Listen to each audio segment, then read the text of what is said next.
Thanks, Aryan. I like the phrase that my film successfully screened at the Impakt Festival. I don't know if that means simply that it played from start to finish without any problems, which is true, or if there are some films which unsuccessfully screen at the Impakt Festival, and if that's the case, then I'm very glad that mine was not one of them. I've been told that it's a good idea to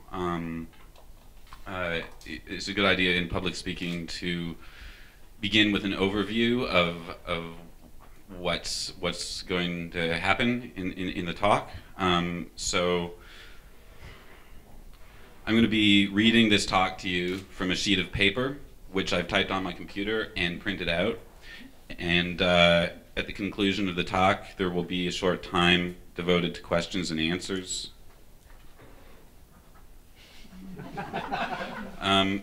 I will also be manipulating my laptop computer. This isn't my laptop, mine is gone forever.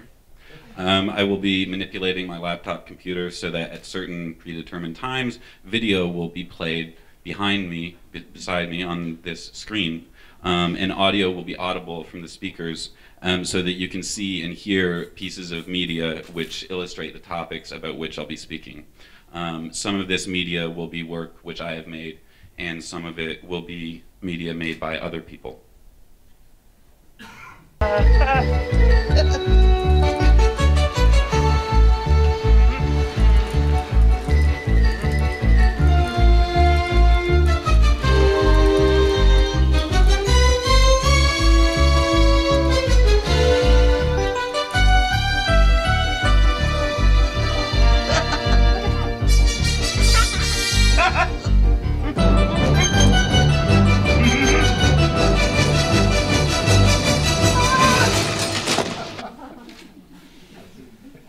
However, I realize that even just to list all the mistakes I've made, never mind to talk about them in any detail, just to list them would probably take the rest of my life. And the decision to sit here making that list verbally would probably be one of the worst mistakes that I would ever make. So this title is not quite accurate or honest.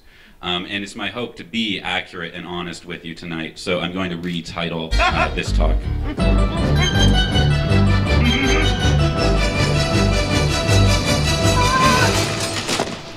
Call it some of the mistakes I've made. A zombie text is a text which has been resurrected and now shambles forward without agency, unaware of its purpose, mindless, driven only by a hunger for human brains. Like a real zombie, a zombie text has a glassy stare in its eyes. It has very little to say, often just repeating the same thing over and over in a low moan, and quite often smells bad like rotting fish or mold. I advise you to beware of zombie texts. Doe, a deer, a female deer, Ray, a drop of golden sun, me, a name I call myself, far, a long, long way to run. So, a needle pulling thread, la, a note to follow, so, P, a drink with jam and bread, that will bring us back to dough, dough! Now, the power of the music smooths over the fact that the actual progression of images is hideously random. It's an affront to logic and narrative. I defy you to construct an internally consistent context for these eight images. Those images are in fact a series of zombies shambling blindly up the octave, one tone at a time. And the techniques of rhythm, melody, and homonymy give such an impression of coherence that you almost don't notice that these syllables are purely random. The T could just as easily be dog or schlack. But the real fault line, the crack where it all becomes clear, is number 6. La, a note to follow so. Like here, even the song's internal fallacy just falls apart. And the only reason for la following so is that la is a note to follow so. And the song's true zombie nature becomes very clear right there. It's almost an accidental admission of its true arbitrariness. So beware the zombie text, beware those who make them and propagate them, and that includes me. And I probably don't need to tell you that we live in a world of zombies, but it's easy to forget, it's easy to invite them into your lives and to let them into your homes, and they will eventually eat your brain.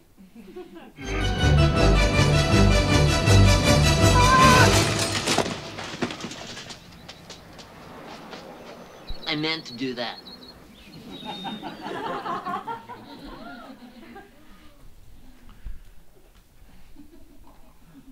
The humor of this fictional scene in the feature film Pee-wee's Big Adventure, written and directed by Tim Burton, featuring a character named Pee-wee Herman, played by an actor named Paul Reubens.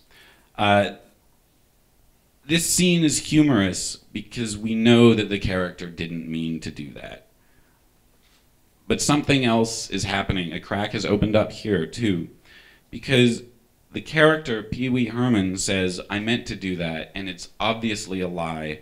We laugh at his feeble attempt to cover up his mistake. But it's not just the character, Pee-wee Herman, saying this. It's also the actor, Paul Reubens. And when Paul Reubens, the actor, says, I meant to do that, he is absolutely telling the truth. It was his intention, and the shared intention of him and Tim Burton and everyone involved with making this film.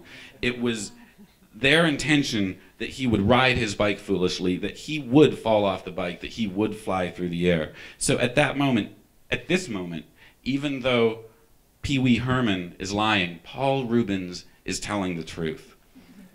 And so although we can view this as a scene in a fictional film, we can also view it as something else. This is a record, an audio-visual record, a cinematographic record of the actor Paul Reubens, of the man Paul Reubens, saying truthfully that he meant to do what we just saw.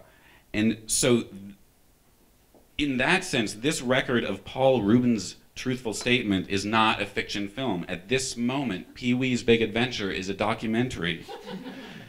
And at this moment, the fictional mistake is seen to be what it really is in the real world.